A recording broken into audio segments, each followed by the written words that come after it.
guys, and welcome back to another episode of Warships, Ascendancy of the Terrible, the series in which I analyze ships that make me very angry. Whether they be poorly designed, poorly used, or just plain poor, it's all here.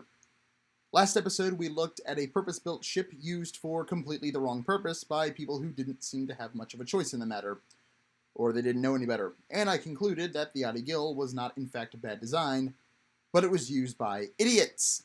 Well, this episode we're going to look at a ship built for an intended purpose, but one that wasn't even good at its intended purpose.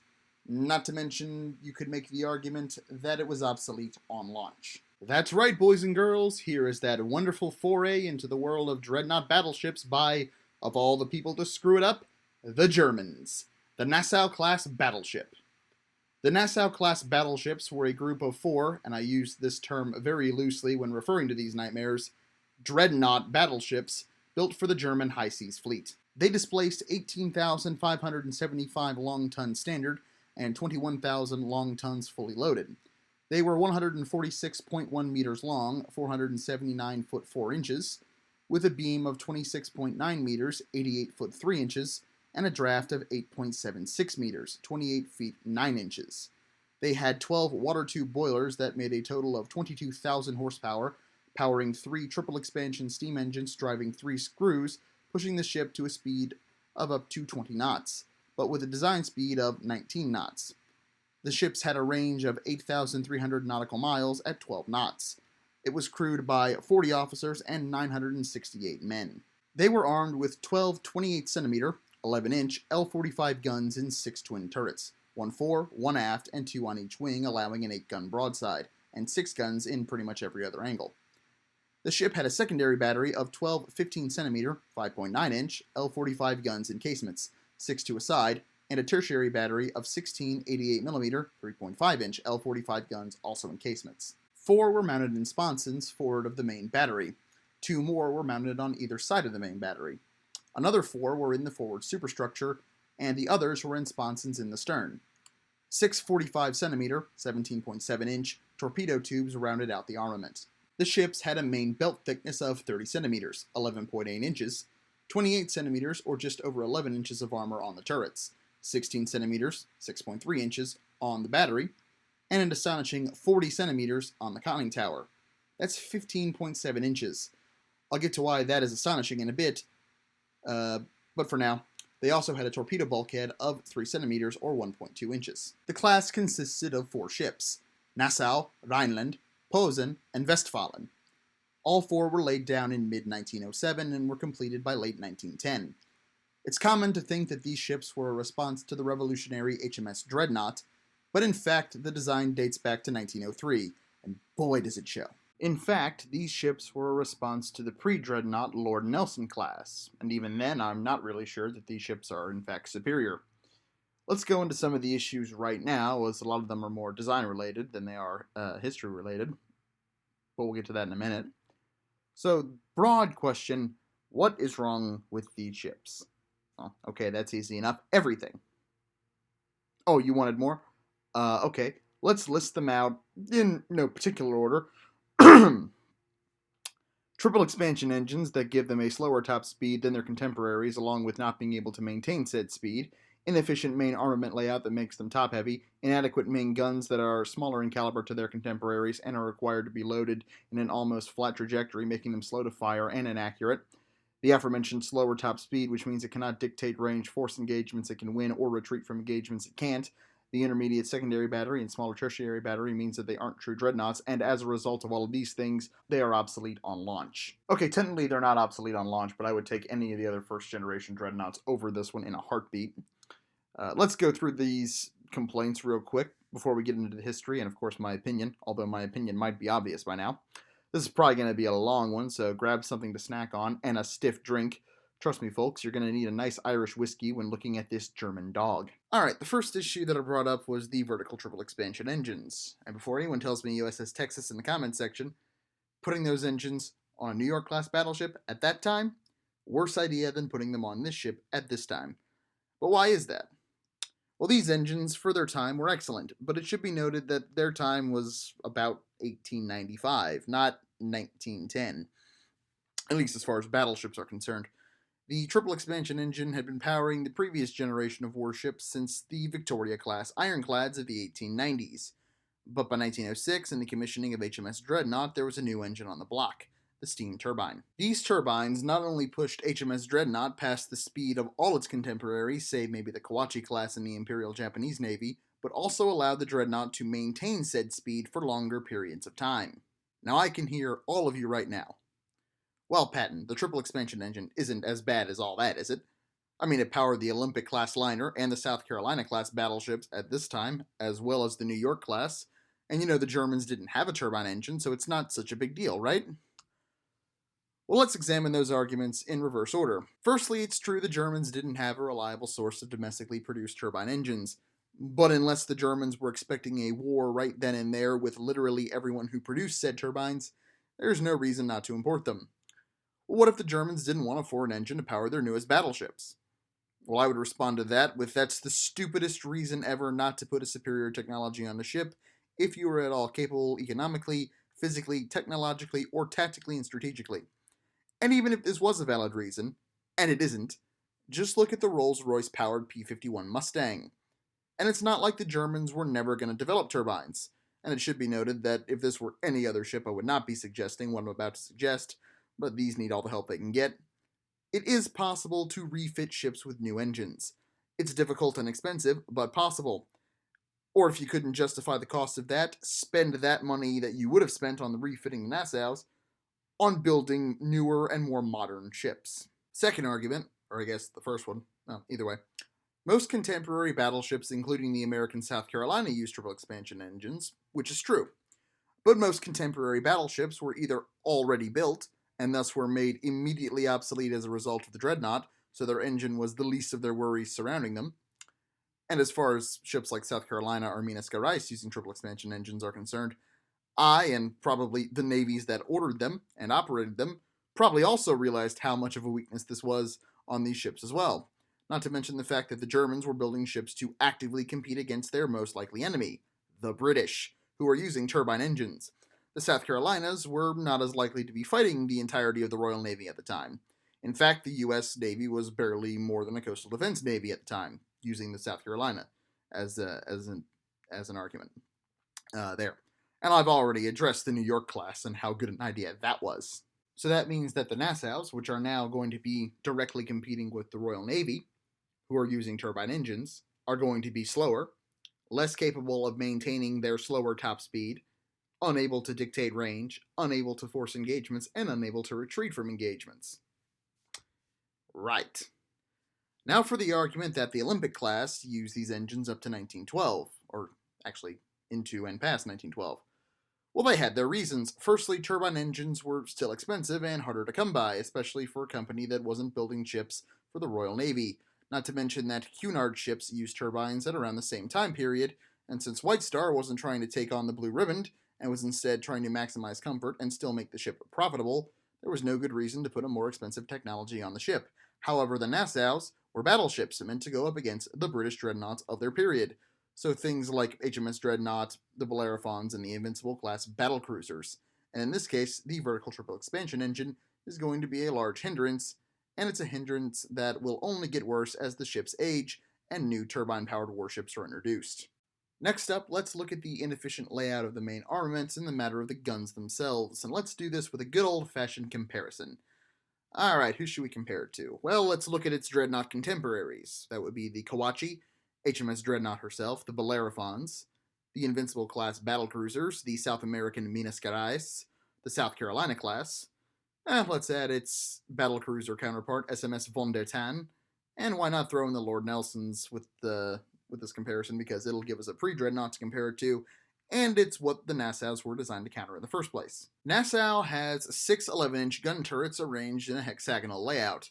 The Kawachi has 6 12-inch gun turrets, though the fore and aft turrets have different 12-inch guns than the 4 wing turrets in the same layout. HMS Dreadnought has 5 12-inch gun turrets, 1 fore, 1 amidships, 1 aft, and 1 on each wing, as do the Bellerophons. The Invincible-class battlecruisers, which are battlecruisers, have 4 12-inch gun turrets, 1 fore, 1 aft, and 1 in echelon on each wing. Von der Tann is the same with 11-inch guns. South Carolina has 4 12-inch gun turrets with a pair each super firing fore and aft. Minas Gerais has the same plus 1 turret on each wing. Lord Nelson has 2 12-inch gun turrets, 1 each fore and aft, and 4 9.2-inch gun turrets in the same hexagonal layout. But keep in mind that this is actually pretty standard for pre-dreadnoughts. The Lord Nelsons have a further 2 9.2-inch guns, 1 on each side, in single turrets, in between their other 2 turrets on the wings. You'll see it on the picture. It should also be noted that with the exception of these 2 gun turrets that I just mentioned, all the other gun turrets that I've been talking about are twin turrets. Alright, so let's look at layout first, and let's begin with weight of broadside. And for the sake of simplifying things, we're going to look at number of guns first and move on to gun caliber later. If you want to see an analysis of shell weights, let me know in the comments and I'll do some research and see what I can find. The Nassaus have an 8-gun broadside with 12 guns, as do the Kawachis. Dreadnought has an 8-gun broadside with 10 guns, as do the Bellerophons. South Carolina has an 8-gun broadside with 8 guns, and Minas Gerais has 12 guns like Nassau and Kawachi, but has a 10-gun broadside.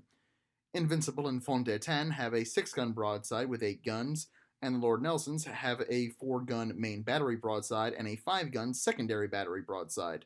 So our heaviest broadside is the Minas Gerais with 10 guns for a broadside while carrying 12. Nassau carries the same number of guns but only has an 8-gun broadside.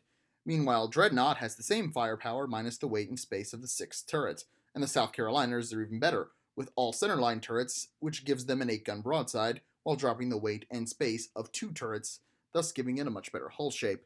It should be noted that the only reason Dreadnought has wing turrets is, well, one, end-on firepower was better, which, Admiral Fisher was involved, so that was always going to happen. And also because it looked better for the British to have more guns than their rivals. At least as far as the Americans were concerned. I don't know. I don't know. I think it was more the end on fire because of Admiral Fisher more than anything. So Fisher would stop terrorizing them. But the point being is that Nassau has the same number of guns as South Carolina, but with 2 extra turrets. Now let's look at end-on firepower, which is firing forward or aft. Nassau has 6 guns that can fire forward or aft, and in fact, in every other arc besides broadside. The Dreadnoughts, Bellerophons, and Invincibles, and Fontaine can all do the same thing, although I'm not sure how effective the en-echelon wing turrets are, but they're battle cruisers, so they're kind of just here for the sake of being here. The South Carolina falls a bit short here, having only 4 guns facing forward. And once again, the absolute unit of the Minas Gerais takes the biscuit with 8 guns facing forward, which means that Minas Gerais has the same forward firepower as the Nassau's broadside, which is hilarious because Minas Gerais is Brazilian. But the more interesting comparison, for the sake of looking at the Nassau's and not looking at the hilarity of the Brazilians having the most powerful battleship on Earth, is the comparison between the Nassau's and their British counterparts. Both have the same end-on firepower, but Nassau has 2 extra wing turrets, which add extra weight and thus make the hull a lot wider, as well as making the ship a lot more top-heavy. Now, the argument could be made that the hexagonal gun layout is actually smart, because it allows you to engage multiple targets at one time, and that argument would be wrong because it just isn't. If you're going to have 6 turrets, do what Minas Gerais did, and it's not like the Germans were unaware of super-firing turrets because the South Carolinas were already designed and under construction at the time of the launch of HMS Dreadnought. In fact, the South Carolinas had been laid down first. So, again, not like the Germans didn't know what was going on. And as far as engaging multiple targets are concerned, well, I mean, yeah, that's effective if you get into a Trafalgar-style melee, but I think if you've gotten into a Trafalgar-style melee in the Dreadnought era, you probably have had things go horribly, horribly wrong already. And yeah, even that argument doesn't really stand up because of the way the guns are, but I'll deal with that in a minute, but keep that in mind. It's interesting that you can look at the Nassau-class battleship and see that the problem with Bismarck being an inefficient design is just inherent to German battleship design, because the Nassau is really inefficient, and the Germans will pretty much continue to be inefficient in their battleship designs all the way until you get to the Bismarck. Now let's look at weight of fire in terms of gun caliber. Nassau has 11-inch guns for its 8-gun broadside, which is pretty typical for the Germans at the time, as their main battery guns tended to be smaller than their contemporaries. But it should be noted that this was the last German battleship to mount 11-inch guns until the Scharnhorst class. Interestingly, the reason for both ships having 11-inch guns is the same. There wasn't a good German equivalent to the contemporary British gun, that being the 12-inch gun on the Nassaus, that was trying to be matched, so the Germans would use a gun that they knew worked. And before anyone tells me that the 11-inch gun, the German 11-inch gun is equivalent to a British 12-inch gun, and the German 12-inch gun is equivalent to the British 13.5-inch gun, just don't. They're not. They're just not. I'm sorry, but you're wrong. But since the Germans didn't have an equivalent 12-inch gun that the British had, at least in terms of the Nassau. By the way, if you're wondering what gun that they were looking for on the Scharnhorst, it's a 15-inch gun, which they didn't have. But the Scharnhorst are going to get their own video at some point, so we'll deal with that later. The gun they were trying to match on the Nassaus was the 12-inch gun, but they didn't have one, so they put the 11-inch gun on there. So there is some rhyme to this reason, and it's meant that they knew that the gun worked. But it didn't make the decision a particularly good one, just because it made sense at the time. That being said, though, the German 11-inch guns were not terrible. They were quite good 11-inch guns. Nowhere near equivalent to the 12-inch gun, that everyone seems to think it is, but they were quite good. And they did work. But I'm rambling again, so we're just going to move on. Its British, Japanese, and American contemporaries all had 12-inch guns of varying barrel lengths and such. And the Brazilian Beast had 10 12-inch guns on its broadside. Actually, it had 12 12-inch guns mounted, but 10 on the broadside, but you get it. So not only do the British and the Americans have a more efficient gun layout, but they have heavier guns. In fact, the only ships that the Nassaus outweigh in terms of firepower is maybe the Invincible, which it will never get into a gunfight with, because even with turbines, it couldn't keep up with it, Von der Tann, and the Lord Nelsons. Well, it matches Von der Tann, that's something. Except Von der Tann is on their own side, so it doesn't need to outgun it. And outgunning the Lord Nelsons would be like saying, yes, the Cleveland Browns are terrible, but they're better than a Pee-wee football team. Well, that doesn't mean the Nassaus are good, it means the Lord Nelson is obsolete. Next, let's look at the speed issue, which we've already addressed the reason for the speed issue, but now let's explain the reason why the speed issue is important. And I've alluded to it a couple times already in this video. First of all, mentioning that the Nassau probably outgunned Invincible, but Invincible is so fast it wouldn't matter. And when talking about Nassau not being able to dictate range or retreat or all that stuff. So let's explain that in a little bit more detail.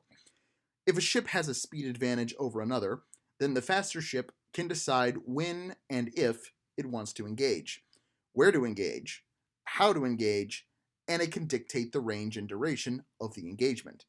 And it can retire or retreat at will, while the slower ship can only ever react unless it happens to catch the faster ship in a surprise attack. And even if it did, the faster ship could just run away anyway. So the Nassaus not only are not up to par with their contemporaries with regards to armament, but they can't even decide where and when to deploy said armament.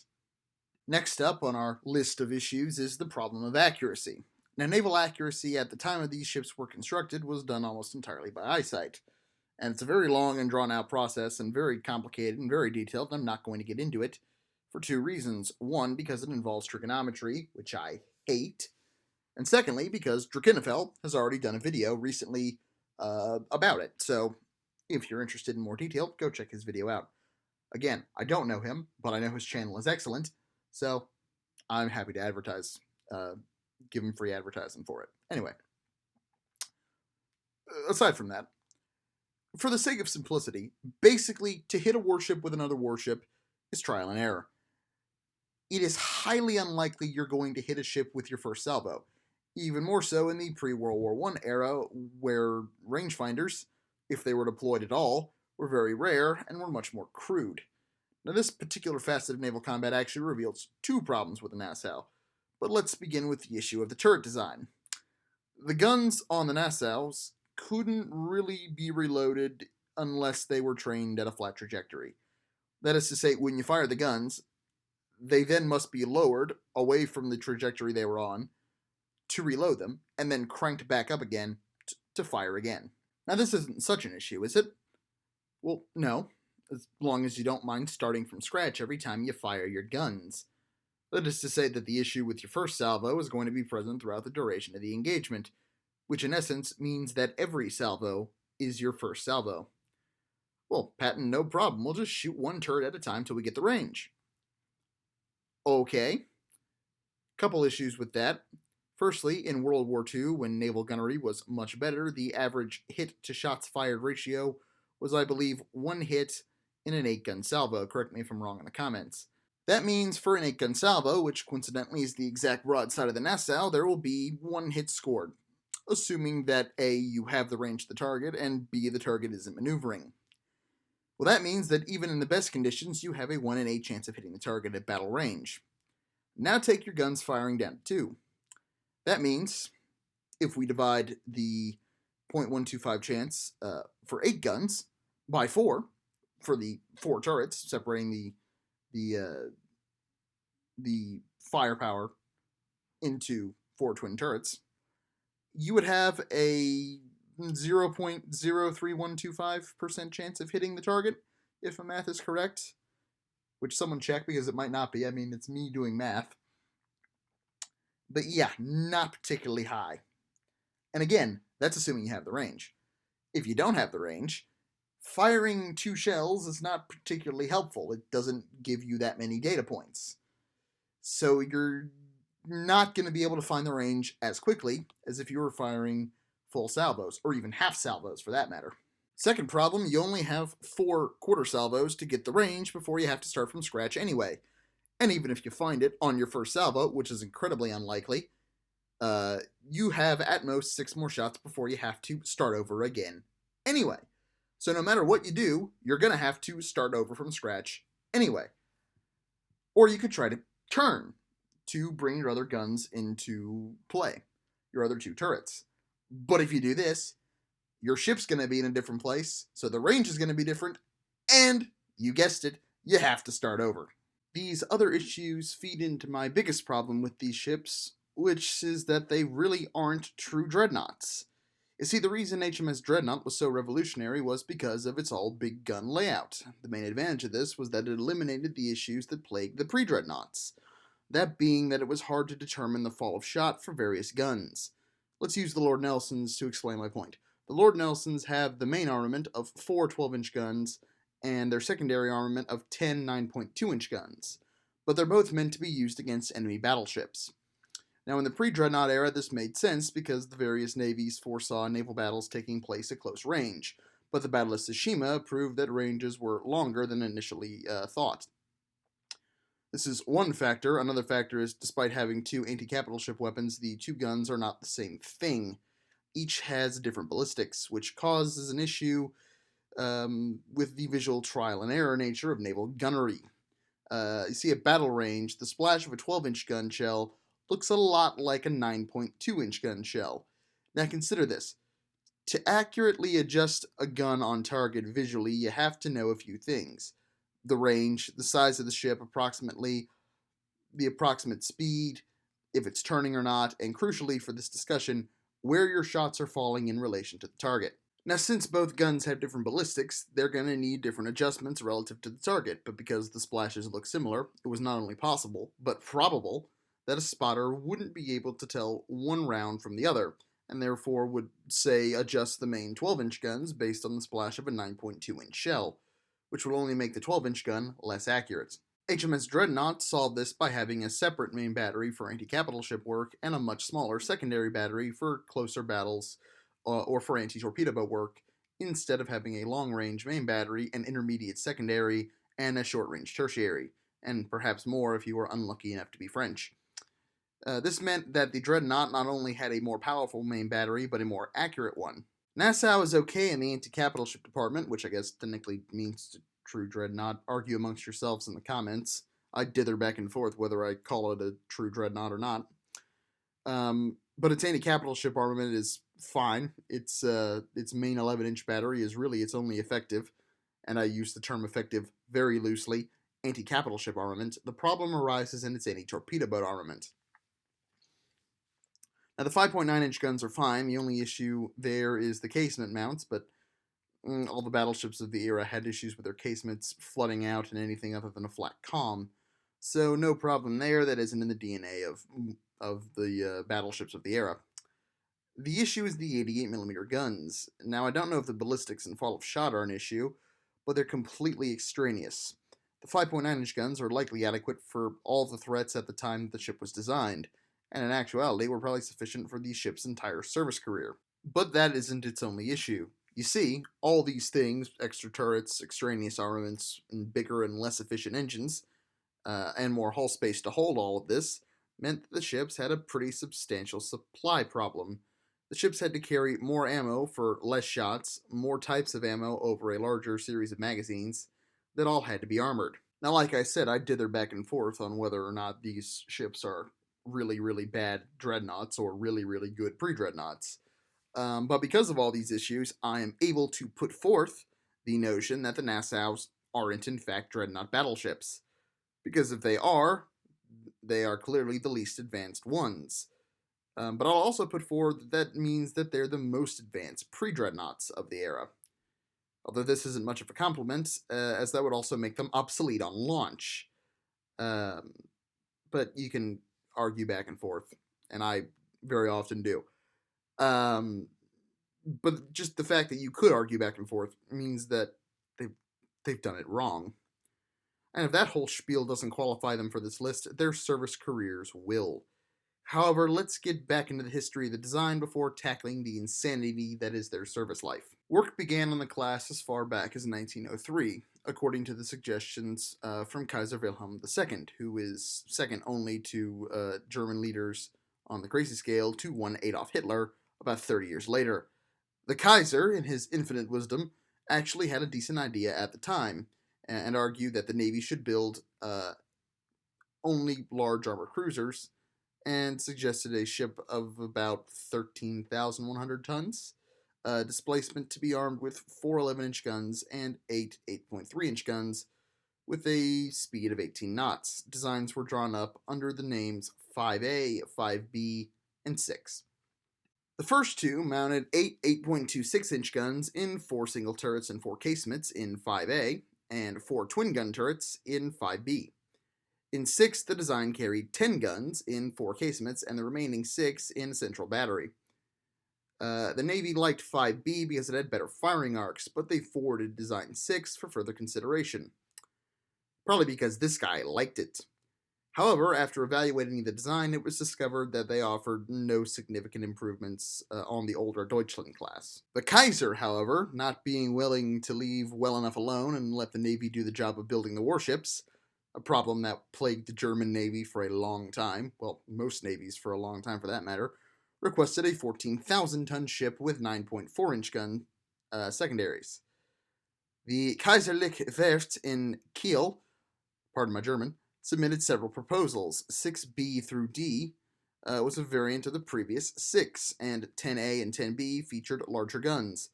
Their details aren't really known, but if anyone happens to know where to find information on it, let me know. However, our old friend Willie intervened again, because he's a blithering idiot, to up the speed at the cost of reducing the main battery to 9.4 inches, leading to more design studies, all of which were deemed unacceptable, and which meant that more design work had to be done by the Reichsmarinamt, the Imperial Navy Office. This work limited the secondaries to 8.26 inches, and found out the fact that the bigger guns weigh more, which meant that they couldn't mount as many of them if the secondaries were any bigger. This new revision, called Project 1, and please let me know if these numbers make any sense to anyone, was armed with 12 9.4-inch guns. Project 2 had 16, and Project 3 had a pedestrian 8. All of them had an 11-inch main battery. Confused yet? Yeah, me too. But hey, still makes more sense than these things. And don't ask me about the whole secondary battery thing. It's a mess. During the deliberations in late April, Project 1 was favored since it was cheaper, and didn't require the Kaiser Wilhelm Canal to be widened. The design was further refined into 1A and 1B, and just as a recap, we've gone from 6 to 6B through D to Project 1 to 1A and B. Is that not the most German thing you've ever heard of? Anyway, A used casemates and B used turrets, and A was approved by Kaiser Wilhelm II in May, but the arrangement of secondaries was contentious, and in December yet another variant was presented, 7D, which moved 8 of the guns to twin turrets, and adopted improved underwater protection. The Kaiser approved this on January 7th, 1904, and this was immediately disrupted by the Lord Nelson class, which were discovered by the Imperial High Command and already outgunned 7D, and that meant that in order to counter the Lord Nelsons, the design had to be changed. It's important to note that at this point, no all-big gun layout had been considered and the ships were still pre-dreadnoughts. However, another variant had an arrangement of 8 11-inch guns, 4 in twin turrets and the rest in singles. Kaiser Wilhelm II, in an uncharacteristic flash of genius, approved the all-big gun version on March 18, 1905, and further design refinements were done. These included increasing the beam, rearranging the secondary battery of 6.7-inch guns, and improving the turrets for the main battery. Apparently those improvements didn't go through because they were still terrible when they were built. Kaiser Wilhelm II, however, couldn't be happy in his one good decision and decided to meddle again after learning about the Italian Regina Elena class battleships.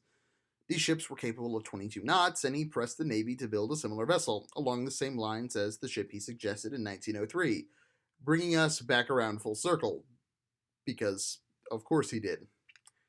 Admiral Alfred von Tirpitz pointed out that merging the battleship and armored cruiser categories wasn't actually possible under the Naval Law of 1900, and that the construction office was too busy with other projects to take on another one. During this period, Tirpitz worked to secure the approval of the next naval law, which originally requested 6 new battleships and 6 armored cruisers, along with other smaller craft. As capital ship designs continued to grow, so too did their costs, and opposition to the budget also increased in the Reichstag, forcing Tirpitz to reduce his request to 6 armored cruisers, one of which was to be immediately placed into reserve, and 48 torpedo boats, dropping the battleship request completely. This is starting to look a lot like the American battleship procurement. This reduced request was voted through on May 19, 1906 as the First Amendment to the Naval Law.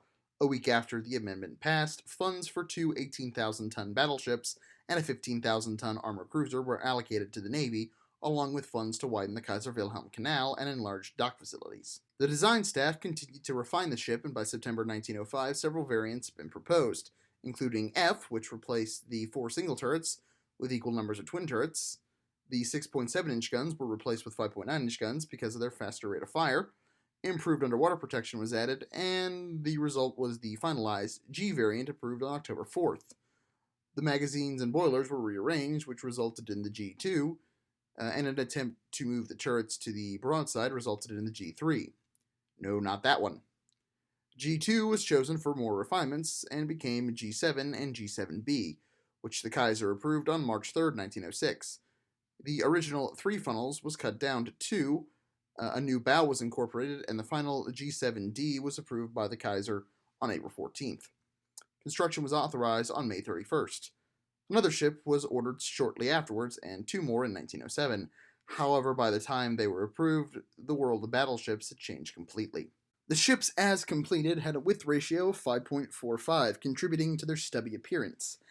Funnily enough, while this design hindered speed, it made them surprisingly agile in a turn, though they would be waddling on the other end of it. This width was a result of the extra engineering spaces and wing turrets. They had 19 watertight compartments, well, except for Nassau, which had 16. They all 4 had a double bottom for 88% of the keel. They had tandem rudders and carried a number of small boats, including a picket boat, 3 admiral's barges, 2 launches, 2 cutters, and 2 dinghies. They had a crew of 40 officers and 968 men, but when serving as a flagship, they had an additional 13 officers and 66 men crewing the vessels. As divisional flagships, this also added 2 officers and 23 enlisted men. As designed, the ships didn't handle particularly brilliantly, even in flat calm conditions, their motions being pretty stiff.